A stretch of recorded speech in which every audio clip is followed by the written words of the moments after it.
Hi guys, the Tory government can be a bit like a guy who's trying to keep both his wife and his mother happy by agreeing with both of them when neither agree with each other. This was on full display when it came to the new command paper, which includes a bit of stupid language about Northern Ireland remaining part of the United Kingdom and that there isn't any appetite for a border poll on a united Ireland. The Tories have been trying to tread carefully as they need to respect the Good Friday Agreement but also maintain the support of the DUP, who they want to get back into the executive. Chris Heaton-Harris, the Northern Ireland Secretary of State, was put in a difficult spot on Thursday. Have a listen.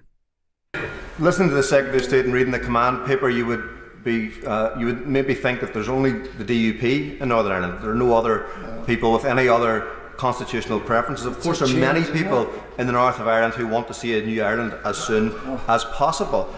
So despite what might be in the command paper and what he has said and others have said, does he agree that the Good Friday Agreement is sacrosanct and it's absolutely clear that if people vote for a constitutional change, then that's what happens? It's not up to the British government or anybody else, it's up to the people of Ireland, north and south. Yes, nothing that we're doing here changes that fundamental principle, so he's absolutely right to make that point, and I hope I've clarified it for him properly. I'll happily give way to my right honourable friend. Thank you, Mr. Speaker, and to the Secretary of State. Further to the point made by the honourable member for Foyle, the difficulty was that the Northern Ireland Protocol, in the eyes of Unionists, undermined the principle of consent. No, it didn't. Because the principle of consent is not related to the Northern Ireland Protocol. The principle of consent means that the people of the island of Ireland, north and south, support a change constitutionally. That would be a united Ireland. That is the principle of consent. The people, it's not nationalists, it's not unionists, it's the people. That's the principle of consent, which has nothing to do with the Northern Ireland Protocol. Which is at the heart of the Good Friday Agreement. Does he agree with me that these new measures and the legislation resets the balance so that it is the principle of consent and the will of the people of Northern Ireland alone that will determine the future of our country as part of the United Kingdom? Okay, so the SDLP MP said, can you confirm that, to the Secretary of State, can you confirm that this will be a choice of the people of Northern Ireland and the Republic of Ireland, the island of Ireland, who will decide? And Chris Heaton-Harris replied with yes.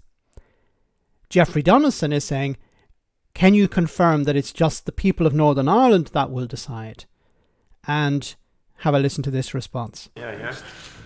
Yes, and I actually think that both the right honourable gentleman and the honourable gentleman are making exactly the same point. No, they're not. They're making different points. One is focusing on Northern Ireland, the other is focusing on the island of Ireland. They can't be both correct. Now, the Good Friday Agreement ignores Jeffrey Donaldson here. The Good Friday Agreement talks about the island of Ireland, and the British government have to respect that because they have signed up to it. So Chris Heaton-Harris is lying, and he's lying, of course, to the DUP. And rightly so. They represent two communities that have governed by consent in the past, and the whole point... But this has nothing to do. Governed by consent. I honestly don't know if Chris Heaton-Harris doesn't understand the concept of consent in Northern Ireland, or in regards, I should say, to the Good Friday Agreement, or he's pretending not to. Like, he should know. You can see there his title, Northern Ireland Secretary. He's not some backbench MP. He's not some Tory party supporter or donor. He's not a member of Reform UK.